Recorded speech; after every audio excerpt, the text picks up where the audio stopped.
خيار خيار. خالد ليش وقفت؟ وصلنا الأشعة. خالي هاي سيطرة يم المفراس، هسه ازدحام. شنو؟ أنت ما تعرف السوق عادي. ها سوق انت؟ يلا خالي السوق. يلا.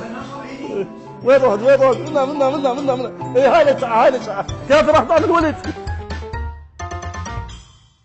تعال خالد، تعال. استريح. السلام عليكم. وعليكم السلام حبيبي. اخوي الدكتور ودانا عليك يقول سوي لي اشعه. شنو ليش يسوي الاشعه؟ بس اريد اتاكد لابس فانيله جوا القميص ما تشوف ايده. شنو ايش فيها مكسوره؟ لا حامل بصبع سادس. اخوي احنا نريد نتاكد سوي لي اشعه لو مكسوره لو لا. أعتقد الكسر بعظم الفخذ. يا فخذ خالد كان بس انت فخذك بيدك كان رجلك شنو طالع كرش.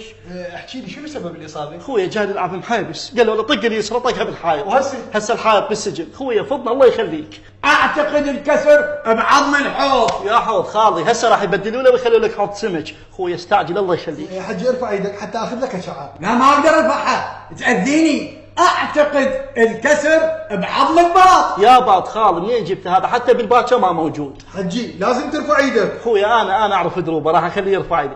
فوق